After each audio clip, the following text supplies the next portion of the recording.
ဒီနေ့ကတော့လာလို့ရွှေလန်းဆေးရွှေရတနာဆိုင်ရဲ့theme song commercial video လေးပါရှင်ရွှေလန်းကရွှေတွေကိုဝယ်ယူသွားခဲ့လို့ရှိရင်ကိုမှ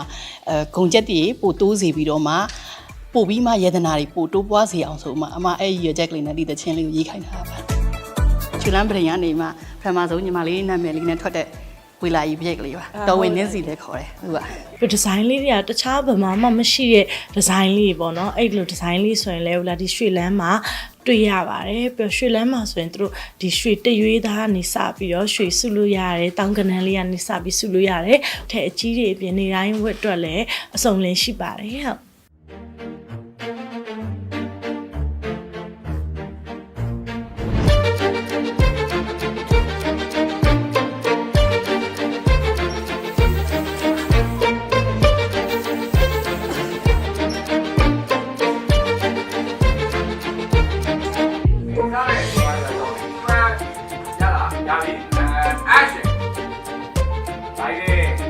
ဟုတ်ကဲ့ပါဒီနေ့ကတော့လာလို့ရွှေလန်းဆေးရွှေရတနာဆိုင်ရဲ့theme song commercial video လေးပါရှင်ဒီကြောက်ထည်တွေပေါ့နော်ကြောက်နဲ့စိန်ထည်တွေအတွက်ကို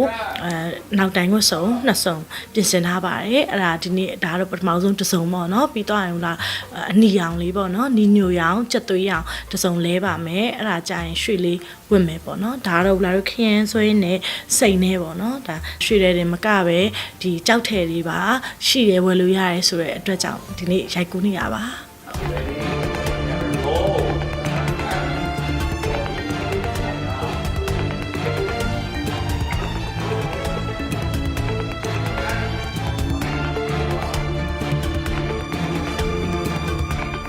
theme song လေးကခန်းနားတယ်ပေါ့နော်တီးထားတာရောရေးထားတာရောဆိုထားတာရောခန်းခန်းနားနားလေးနဲ့ကြွကြွလေးတီးထားရပေါ့နော်ဒီလိုမျိုးအကြည့်ဟိုလာမရိုက်ဖူးသေးပါဘူးရွှေတဲ့တွေစိမ့်နေတွေနဲ့လေအဲ့လိုကြော်ညာကြီးရိုက်ချင်တဲ့ငယ်လေးတွေကအဲ့လိုမျိုးတရုပ်ဆောင်လို့ကြတဲ့ကြော်ညာလေးတွေကိုရိုက်ကူးချင်တယ်လက်ခံရိုက်ကူးချင်တယ်ပေါ့နော်ဒါပေမဲ့အခွင့်အရေးတွေက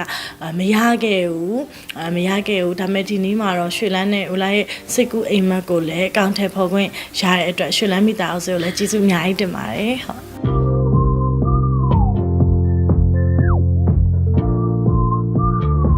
ဟုတ်အရင်သဘောကျပါတယ်ဒါလေးဥလိုက်တော့စိတ်ကိုတည်ငြိမ်သွားသလိုမျိုးဟို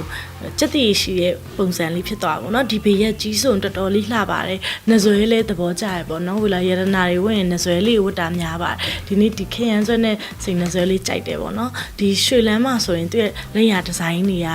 ဒီဇိုင်းလေးတွေစုံတယ်ဒီဇိုင်းလေးဆန်းတယ်ပစ္စည်း quality လည်းအရန်ကိုကောင်းပါတယ်လက်ရာဒီဇိုင်းဆက်ဆက်လေးနဲ့ရတယ်ပေါ့နော်ဒီခရမ်းဆွဲလေးနဲ့စိန်လေးဆိုရင်ဟိုလာတော်တော်လေးသဘောကျပါတယ်အရန်လည်းလှတယ်လို့စက်တည်ရှိရလို့ခံစားရပါတော့ပြီးတော့တင်းငင်ရင်းကျက်သွားတယ်လို့ခံစားရပါတယ်ဟုတ်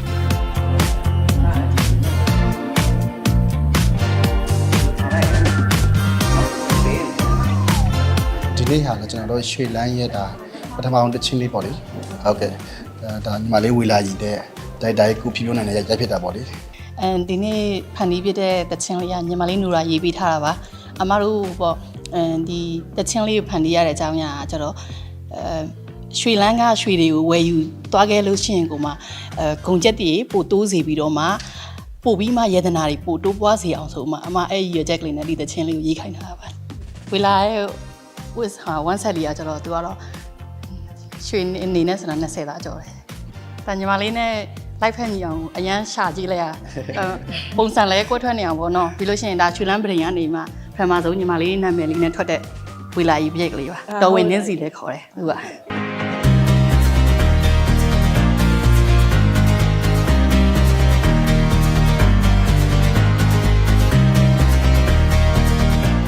စိတ်တိုင်းကြပါတယ် 100% ထက်ကိုကျော်လွန်ပြီးတော့စိတ်တိုင်းကြပါတယ်အရင်သဘောကျပါတယ်ဟိုလာမွေဖူးရလေးတွေကိုဟိုလာနဲ့ like ဖတ်မဲ့ဥစ္စာလေးတွေအမကိုယ်တိုင်ဒီဇိုင်းရေးပြီးတော့ပေါ့နော်ကိုယ်တိုင်စီစဉ်ပေးထားတယ်လို့သိရတယ်ဒီခေါင်းမဟိုလာတို့တက်ထားတဲ့ accessory လေးဆိုလာမွေဖူးပါဘူး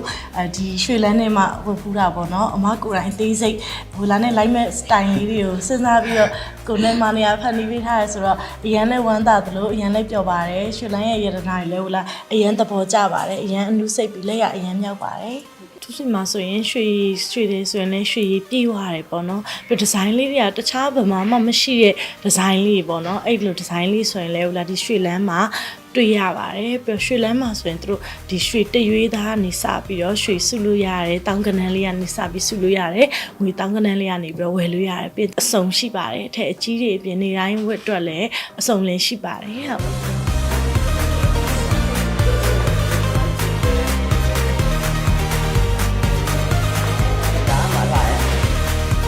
ရွှေရည်သေးကြတော့အမားတို့ကကျတော့ပစ္စည်းတွေပေါ့နော်ဒီစပြီးမှထုတ်လုပ်တယ်ဆိုတဲ့ချိန်တွေကနေမှအမားတို့ကအရေးသွေးပြည့်မြောင်ထုတ်ပြီးတယ်ကန်ဆမာတွေပြန်ပြီးမှဝယ်ယူသိမ်းစီးတဲ့ချိန်မှာလည်းအကောင်းဆုံးဈေးအကောင်းဆုံးပေးနိုင်ဖို့အတွက်ညီမတို့ကစတင်ထုတ်လုပ်ထရကမှအရေးသွေးအပြေဝထုတ်ထားပေးပါတယ်ညီမလေး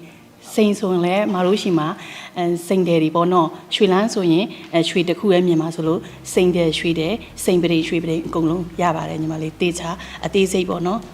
အဓိကတော့ဝယ်ယူဝစ်စင်သူတွေကပေါ့စိတ်ချမ်းသာမှုရှိရမယ်အမားတို့ကကျတော့ဝယ်ယူဝစ်စင်သူတွေကိုစိတ်ချမ်းသာမှုပေးနေတာသူတို့ရဲ့စိတ်ချမ်းသာမှုလေးတွေအမားတို့ဖြည့်ဆည်းပေးရတာအမားတို့ကြည်နေတာအဲ့ဒီရည်ချက်နဲ့ရွှေဆိုင်စပြီးမှဖွင့်ပြတာညီမလေး